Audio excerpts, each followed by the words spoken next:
اعوذ باللہ من الشیطان الرجیم، بسم اللہ الرحمن الرحیم۔ گفتار لاجواب ہے، کردار بے نظیر، حامی ستم زدوں کا، یتیموں کا دستگیر، حلقہ بگوش اس کے ہیں، کیا شاہ کیا فقیر۔ انسان رہ سکے گا نہ انسان کا اسیر، کیوں بھوکا رہے گا خود وہ جہاں کو کھلائے گا۔ وہ نور ظلمتوں کو اجالے بنائے گا، ارض و سما بنے ہیں اسی نور کے طفیل، اور تارے چمک رہے ہیں اسی نور کے طفیل۔ السلام علیکم ورحمۃ اللہ وبرکاتہ۔ ناظرین، میں ہوں آپ کا میزبان سمیر احمد، اور آپ ملاحظہ کر رہے ہیں پروگرام دہن میں زباں تمہارے لیے۔ ربیع النور کی ان پرکیف ساعتوں میں الحمدللہ ہمارے نوجوان طلباء تقریری صلاحیتوں کا اظہار کرتے ہیں، اور مقصد ہے ان کو نبی کریم صلی اللہ علیہ وسلم کی سیرت سے جوڑے رکھنا، تاکہ یہ علم سیکھیں اور جانیں کہ ہادی برحق اور حضرت محمد مصطفیٰ صلی اللہ علیہ وسلم محسن اعظم، محسن انسانیت، اللہ رب العزت نے کن کن اوصاف حمیدہ سے آپ صلی اللہ علیہ وسلم کو مزین فرمایا تھا۔ آپ صلی اللہ علیہ وسلم کے سر پر یہ جو عزتوں کے تاج ہیں، یقیناً اس یوتھ کو، ہمارے نوجوان کو آپ کی سیرت کے سنہرے ابواب سے جوڑے رکھنا ضروری ہے، اور ARYQ-TV اپنے حصے کی شمع روشن کرنے کی کوشش کر رہا ہے۔ آج بھی ایک اور کوالیفائنگ راؤنڈ پیش کیا جائے گا۔ 3 طلباء آج بھی دیے گئے موضوع یعنی کہ صادق و امین صلی اللہ علیہ وسلم پر لب کشائی کی سعادت حاصل کریں گے، اور ڈے 1 سے شریک سفر آپ کی سرپرستی میں، صدارت میں یہ خوبصورت سفر جاری و ساری ہے۔ مقابلہ حسن تقریر جاری و ساری ہے۔ دہن میں زباں تمہارے لیے کی شان ہے۔ تینوں ہی ہمارے معزز منصفین، اردو ادب سے آپ سب کی دیرینہ وابستگی، صاحبان علم و دانش۔ سب سے پہلی شخصیت کسی تعارف کے محتاج نہیں، آشکار داور صاحب، السلام علیکم ورحمۃ اللہ۔ وعلیکم السلام ورحمۃ اللہ۔ آپ کے ساتھ تشریف فرما دوسری شخصیت، آپ بھی حلقہ ادب میں سینئر ترین ایک ادبی علمی شخصیت ہیں، اور ہم سبھی آپ سب کی بڑی عزت و تکریم کرتے ہیں، اور آپ سے یقیناً سیکھتے ہیں اور سیکھتے رہیں گے۔ ادریس غادی صاحب تشریف فرمائیں، السلام علیکم ورحمۃ اللہ۔ وعلیکم السلام۔ آپ کے ساتھ حلقہ ادب سے تعلق رکھنے والی ایک اور شخصیت، آپ بھی کسی تعارف کے محتاج نہیں، رضوان زیدی صاحب، السلام علیکم ورحمۃ اللہ۔ وعلیکم السلام۔ آپ تینوں کی اجازت سے بڑھتے ہیں ہم مقابلے کی طرف، اور جو آج کا کوالیفائنگ راؤنڈ ہے، موضوع ہے صادق و امین صلی اللہ علیہ وسلم پر۔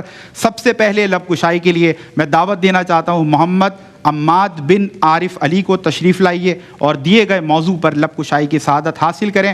حسب معمول، حسب روایت 2 منٹ 30 سیکنڈز کا ٹائم تینوں ہی کنٹسٹنٹس کے پاس ہوگا، اور اس دیے گئے وقت میں رہتے ہوئے انہیں اپنی تقریری صلاحیت کو پیش کرنا ہے، اور جو سب سے زیادہ متاثر کرے گا ہمارے تینوں معزز منصفین کو، وہ یقیناً اگلے راؤنڈ کے لیے کوالیفائی کرے گا۔ تو سب سے پہلے ہمارے پہلے کنٹسٹنٹ تشریف لا رہے ہیں، اور وہ انشاءاللہ تقریر کا آغاز کریں گے۔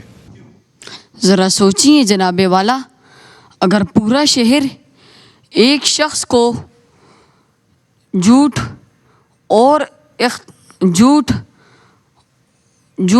اور خیانت سے پاک قرار دے دے، تو اس کے کردار کی عظمت میں کیا شک باقی رہ جاتا ہے؟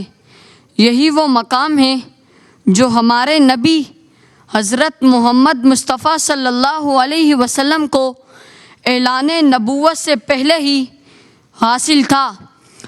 اہل مکہ نے آپ کے بے داغ کردار کو دیکھ کر آپ کو صادق و امین کے القاب سے نوازا۔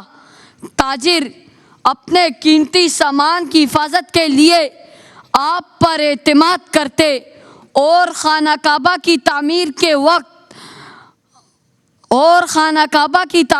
وقت حجر اسود رکھنے کے تنازع میں سب نے متفق ہو کر کہا کہ فیصلہ وہ کرے جو صداقت و دیانت میں سب سے بڑھ کر ہے، اور وہ محمد صلی اللہ علیہ وسلم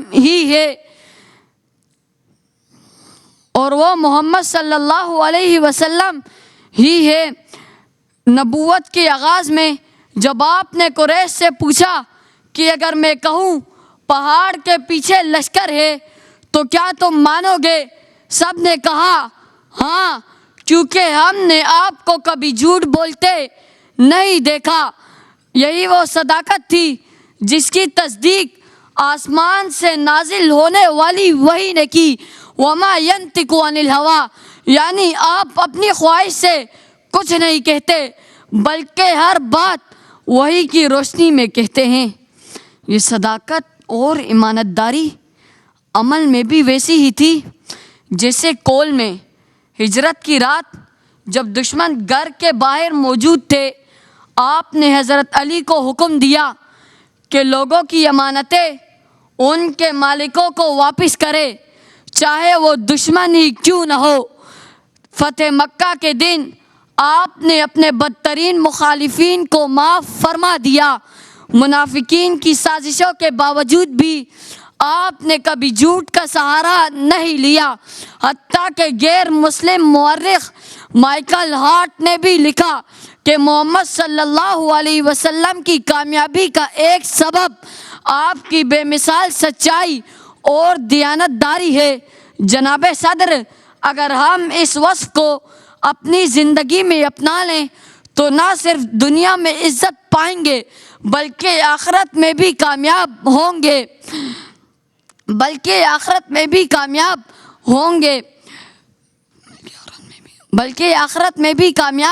ہوں گے کیونکہ صادق و امین ہونا محض ایک لقب نہیں بلکہ رسول اکرم صلی اللہ علیہ وسلم کی زندگی کا خلاصہ ہے۔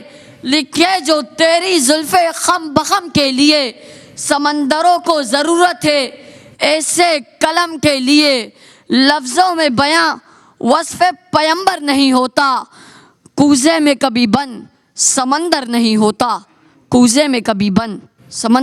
ہوتا۔ شکریہ۔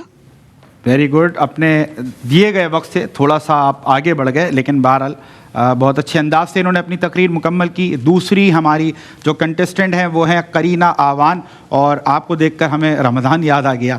بہت اچھی بچی ہے ہماری اور بڑی محنت کرتی ہے اور بڑا کانفیڈنس ہے اس کے اندر، اور ہم یہ دیکھ رہے ہیں کہ گریجولی ماشاءاللہ ایک کہتے ہیں نا پرفیکشن کی طرف ماشاءاللہ یہ جا رہی ہیں، اور سیکھنے کا عمل انہوں نے جاری رکھا ہوا ہے۔ تو دیکھتے ہیں کہ اب اس دہن میں زباں تمہارے لیے ربیع الاول اسپیشل میں یہ کس انداز سے اپنی تقریر تیار کر کے آئی ہیں، اور صادق و امین صلی اللہ علیہ وسلم پر کیا کانٹینٹ ہے، کس انداز سے ڈیلیور کرتی ہیں، ان کی ادائی، ان کا طرز ادائی کیسا ہے، اور کس کانفیڈنس کے ساتھ یہ اپنا کانٹینٹ سامنے رکھیں گی۔ قرینہ آوان تشریف لائیے اور دیے گئے موضوع یعنی صادق و امین صلی اللہ علیہ وسلم پر لب کشائی کی سعادت حاصل کریں۔ جس نبی کی توصیف و ثنا صرف اپنے ہی نہیں بلکہ غیر بھی بیان کرے، اس کی عظمت کا کیا عالم ہوگا صدر علی وقار۔ وہ نبی جو رؤوف الرحیم بھی ہیں، صادق و امین بھی ہیں، کہ جن کے کردار کو دیکھ کر بحیرہ راہب جھومتا ہے، تو وہیں شام کے تجارتی سفر میں حضرت خدیجہ کا غلام میسرہ آپ صلی اللہ علیہ وآلہ وسلم کے صدق و دیانت کی تعریف کرنے پر مجبور ہو جاتا ہے۔ وہ صادق و امین کہ جن سے ہزار اختلافات کے باوجود کفار مکہ یہ کہنے پر مجبور ہو جائیں کہ ہم نے آپ کو کبھی جھوٹ بولتے نہیں سنا۔ وہ صادق و امین کہ جن کفار نے آپ کو اپنا آبائی وطن تک چھوڑنے پر مجبور کر دیا، انہی کی امانتیں لوٹانے کی اتنی فکر ہو کہ حضرت علی کو اپنے بستر پر سلا دیں۔ وہ صادق و امین کہ جو مسلم اور غیر مسلم کے تنازع میں حق کو مد نظر رکھتے ہوئے غیر مسلم کے حق میں فیصلہ سنا دیں۔ الغرض جناب والا، ہجر اسود کے تنازع میں سرداران قریش کا فیصلے کے لیے آپ کو یہ کہتے ہوئے منتخب کرنا ہو کہ ہم نے تو آپ کو ہمیشہ صادق و امین پایا ہے، صلح حدیبیہ کی شرائط کے مطابق مکہ سے آئے مسلمان کو کفار کے حوالے کرتے ہوئے وعدہ نبھانا ہو، یا مدینہ کے بازار میں کسی تاجر کو اناج میں ہیرا پھیری سے روکتے ہوئے دیانت سکھانا ہو، یا کسی شخص سے کیے گئے وعدے کے مطابق مسلسل 3 دن تک اس کا انتظار کرنا ہو، کہ جن کے بارے میں صرف اپنے ہی نہیں بلکہ غیر بھی یہ کہہ اٹھتے ہیں کہ آپ ہیں شان عطا کان کرم شاہ امم، آپ سے ہے شرف لوح و قلم شاہ امم، آپ کے خلق کو خالق نے کہا خلق عظیم، نقش پا آپ کا ہے فخر ارم شاہ امم، نقش پا آپ کا ہے فخر ارم شاہ امم۔ شکریہ۔ ماشاء اللہ۔ اور دیے گئے وقت سے پہلے قرینہ آوان نے تقریر مکمل کی، اور تیسرے اور آخری جو کنٹسٹنٹ ہے ہمارے آج کے اس دہن میں زباں تمہارے لیے مقابلہ حسن تقریر کے، ان کا نام ہے ہارون درویش۔ بیٹا تشریف لائیں اور دیے گئے موضوع یعنی صادق و امین پر لب کشائی کی سعادت حاصل کریں۔ جناب والا صداقت و امانت کے پیکر آقائے دو جہاں محمد مصطفیٰ صلی اللہ علیہ وسلم ہیں، جن کی زندگی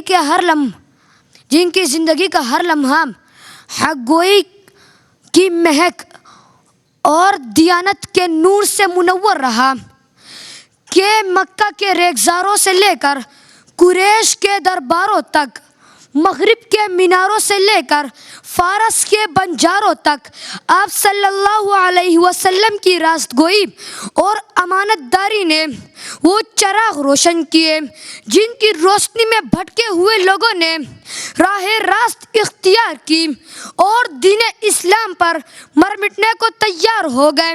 یہی وجہ تھی کہ کفار مکہ آپ پر ایمان نہ لانے کے باوجود بھی آپ کو صادق و امین ماننے پر مجبور تھے۔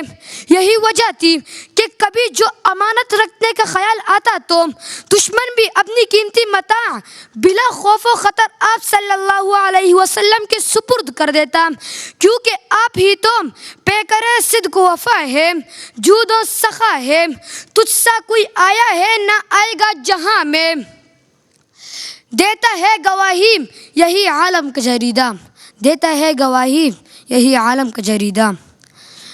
حضور کے اسوہ حسنہ کو اپنانے میں ہی دونوں جہانوں کی کامیابی ہے صدر اعلی وقار، کہ فقیری سے لے کر بادشاہت تک، جنگ سے لے کر صلح تک، عبادات سے لے کر معاملات تک، آپ کی حیات کے ہر پہلو میں صداقت و امانت کی جھلک نظر آتی ہے، کہ آپ وہ ہیں جن کے کردار کی گواہی خود قرآن نے دی، تاریخ نے تصدیق کی اور دشمنوں نے بھی اقرار کیا کہ ہجرت کی رات کو دشمنوں کی امانتیں واپس کرنی ہو یا تجارتی سودوں میں کامل دیانت سے کام لینا ہو، صلح حدیبیہ میں عہد کی پاسداری کرنا ہو یا قرض کے معاملے میں شفافیت اختیار کرنا ہو، بیوہ اور یتیم کے مال کی حفاظت کرنا ہو یا خانہ کعبہ کی چابی واپس کرنا ہو، غزوہ حنین کے مال غنیمت کی تقسیم میں عدل کرنا ہو یا نجران کی وفد کے ساتھ کیے گئے وعدے کی تکمیل کرنا ہو، یہ سب ثابت کرتے ہیں کہ آپ کی ذات ہی صداقت و امانت کا وہ منبع ہے جس کی کرنوں سے قیامت تک عشاق مستفید ہوتے رہیں گے، کہ منم غلام رسول خدا صلی اللہ، قسم خدا کی میری جاں فدا صلی اللہ، فلک کے رنگ زمین کی مٹھاس گل میں مہک، تمام نور ہے بے شک عطا صلی اللہ، تمام نور ہے بے شک عطا صلی اللہ۔ ماشاء اللہ، اتنی مشکل تقریر کیسے یاد کر لی اس بچے نے، اور جو درویشی صفت ہے وہ چھلک رہی تھی ماشاءاللہ تقریر سے۔ ادریس بھائی آپ صحیح پہچانتے ہیں ماشاءاللہ۔ ہارون درویش آپ نے ماشاءاللہ بہت اچھے انداز سے تقریر مکمل کی۔ تینوں ہی ہمارے کنٹیسٹنٹس نے بہت بہتر انداز سے کوشش کی، اور ہمارا کام ہے ان کو موٹیویٹ کرنا، لیکن اصلاح بھی ضروری ہے، سیکھنے کا عمل بھی جاری رہنا چاہیے، اور سکھانے کے لیے، اصلاح کرنے کے لیے صاحبان علم و دانش تشریف فرمائیں۔ چلتے ہیں حلقہ ادب سے ماشاءاللہ تعلق رکھنے والی تینوں ہی ممتاز شخصیات، ہمارے ججز، ہمارے منصفین، ہمارے اس سیٹ کی رونق، اور جو دہن میں زباں تمہارے لیے ہے یقیناً آپ کے دم سے اس کی شان ہے اور اس کی آن ہے۔ اسٹارٹنگ فرام رضوان زیدی صاحب، آج آپ سے رضوان بھائی اسٹارٹ لیتے ہیں، کیسا لگا آپ کو آج کی پرفارمنسز کے بارے میں کچھ فرمائیے گا؟ بچوں کی دیکھیں، میں وہی کہ بچوں کی صلاحیتوں پر کوئی شبہ نہیں ہے، اور یقیناً جو آج روسٹم پر آ کے تھوڑا سا پریشر میں آ جاتے ہیں اماد اور ہارون، جیسے اماد اپنا تلفظ دیکھیں آپ صحیح کیجئے، ہے آپ کا غائب ہی ہے نا، چاہے وہ جھوٹ ہو اور تھے ہو، اس میں ہے جو ہے سنائی نہیں دے رہا۔ تلفظ پہ کام کرنے کی بہت ضرورت ہے۔ ذرا سا گھبرا گئے تھے، پھر ڈگر پر آئے تھے۔ ہماری بیٹی قرینہ یقیناً بتدریج جو ہے وہ بہتری کی جانب ہے، لیکن حجر اسود ذرا دیکھ لینا بیٹا، ہو جاتا ہے، زیر زبر کی غلطی ہو جاتی ہے، اور روانی بہت اچھی تھی، باڈی لینگویج مجھے بہت پسند آئی، اور پھر ہارون بھی ذرا ایک سپاٹ انداز میں رہے، ویریشن ہونی چاہیے، جس طرح اگر آپ نے پچھلے پروگرامز دیکھے ہوں تو اس میں یہی ایک تاکید بھی ہوتی ہے کہ جب تک ویریشن نہ ہو تو اس وقت تک ایک اچھا صوتی حسن نہیں بنتا، لیکن مجموعی طور پر میں مطمئن ہوں ان سب۔ ماشاءاللہ۔ ادریس غازی صاحب کیا فرمائیے گا؟ بہت اچھی تقاریر آج ہوئی، آج خوشی ہوئی کہ آج ہمارا جو پروگرام ہے مقابلہ پہ نقل ارشاد، دوسرا پروگرام آج ہم کر رہے ہیں۔ کچھ طالب علم اب بھی اس کشمکش کا شکار ہیں, کئی جگہوں پہ وہ بھول جاتے ہیں. اس کی وجہ بنیادی وہی ہے کہ پریکٹس نہیں کرتے. جتنی زیادہ پریکٹس کریں گے, مشق جتنی زیادہ کریں گے اتنی زیادہ. امانت داری لفظ نہیں ہے, امانت داری ہے, امانت داری. اور ٹائم اوور کرتے ہیں تو آپ کے پھر نمبر مائنس ہونے شروع ہو جاتے ہیں. اہم بات. 2.5 منٹ ہے تو 2.5 منٹ کے بعد ٹائم اوور نہیں ہونا چاہیے. صحیح. تیسری جو عام چیز ہے وہ نقش پا لفظ نہیں ہے, نقش پا ہے. آقائے دو عالم ہے میں توہین ہو جاتی ہے, ہتک ہو جاتی ہے. آقائے دو عالم صلی اللہ علیہ وآلہ وسلم ہیں, پلورل میں استعمال کریں, جمع کے صیغے میں کریں گے. اور پیکر لفظ نہیں, پیکر لفظ ادا ہونا چاہیے. اور باڈی لینگویج پہ آج کے ایپیسوڈ میں ہم آپ کو خاص طور پہ کہیں گے, جب آپ تقریر کر رہے ہیں نا تو آپ کی ہاتھوں کے اشاروں سے, چہرے کے اشاروں سے, گردن کے اشاروں سے اور پورے جسم کے باڈی لینگویج جو ہے نا وہ ڈسپلے ہونا چاہیے کہ آپ کیا بات کر رہے ہیں. اگر کوئی احترام میں تقریر کر رہے ہیں تو پھر آپ کو کوئی بہت زیادہ غصے والا انداز نہیں آنا چاہیے. Very good. صادق و امین جب آپ کہہ رہے ہیں, صادق و امین صلی اللہ علیہ وآلہ وسلم, آپ کے چہرے پہ ہلکی سی مسکراہٹ ہونی چاہیے. خرانٹ پن یا غصہ نہیں ہونا چاہیے کیونکہ آپ صادق امین کا ذکر. زبردست زبردست, بہترین. آشکار دعوت صاحب کیا فرمائیے گا؟ محمد اماد بیٹا آپ شروع میں بھول گئے اور تلفظ میں آپ کی غلطیاں تھیں. پریزنٹیشن اچھی تھی ہے نا, اور تھوڑی پریکٹس کریں تو انشاءاللہ آپ ایک اچھے اسپیکر کے طور پر انشاءاللہ. قرینہ آوان آپ کو میں نے پچھلے بھی جج کیا تھا رمضان کے پروگراموں میں, تو ماشاءاللہ اور مجھے بہتری نظر آئی. اور آپ نے سٹارٹ اچھا لیا, باڈی لینگویج آپ کی بہت اچھی ہے. جیسے ادریس بھائی نے بھی کہا کہ باڈی لینگویج سے مراد یہ نہیں ہوتا کہ وہ ہم تھرکنا شروع کر دیں. باڈی لینگویج سے مراد یہ ہوتی ہے کہ سامنے والے کو پتہ لگ گیا گلاس ملاس کا کیا آنے والا ہے. آپ نے اکثر نعت خوانوں کو دیکھا ہوگا نا, بولتے بولتے تو مجمع پھر پڑھ رہا ہوتا ہے آگے جا کے. تو یہ ہوتا ہے لوگوں کو متوجہ کرنا. صحیح. اچھا, مدلل مواد تھا آپ کا, بہت اچھا بولی آپ. مواد اچھا, تھوڑا سا محسوس ہوا حجر اسود نہیں ہوتا, حجر اسود ہوتا ہے, جیسے انہوں نے بھی بتایا. پچز کا آپ نے اچھا استعمال کیا, اور گڈ اسپیکر میں نے محسوس کیا آج, آپ بہت بہترین محسوس کیا. ہارون درویش. اور ہارون درویش صاحب آپ شروع میں بھول گئے, لیکن آپ نے بھول کو اپنے میں طاری نہیں کیا, آپ اسکپ کر گئے اس لمحے کو. تلفظ میں آپ کی بھی غلطیاں تھیں. الفاظ میں 2-4 جملے بڑے اچھے آپ نے بولے, مجھے موسیقیت کا محسوس ہوئی کہ موسیقیت تھے الفاظ میں.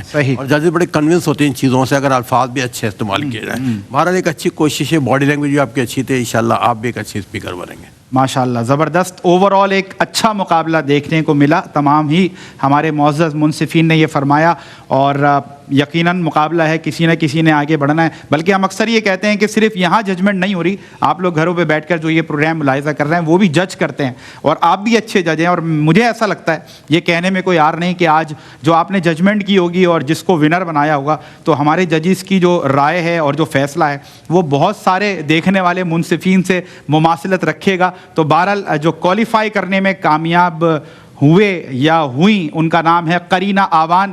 ماشاءاللہ بیٹا آپ کو بہت بہت مبارک ہو, اگلے راؤنڈ کے لیے آپ نے کوالیفائی کیا. اور آپ دونوں نے بھی دل چھوٹا نہیں کرنا ہے, صلاحیت آپ میں ہے, لیکن جیسے کہ ادریس غازی صاحب فرماتے ہیں کہ practice makes a man perfect. اگر یہ مشق کریں گے, ریہرسل کریں گے, تو انشاءاللہ تعالیٰ بہت اچھے انداز سے اپنی تقریر پیش کر سکتے ہیں. میں تینوں ہی منصفین کا بہت شکریہ ادا کرنا چاہتا ہوں. جزاک اللہ, آپ سب کا بہت بہت شکریہ. اور آپ ہی سے ایک رونق اس سیٹ پر ہے, دہن میں زباں تمہارے لیے مقابلہ حسن تقریر. آج کے لیے اتنا ہی, اور اگلے انشاءاللہ کوالیفائنگ راؤنڈ میں نئے انشاءاللہ پارٹیسپینٹ کے ساتھ اور کسی نئے موضوع کے ساتھ پھر سے حاضر خدمت ہوں گے. تب تک کے لیے اپنے میزبان سمیر احمد کو دیں اجازت. السلام علیکم ورحمۃ اللہ وبرکاتہ.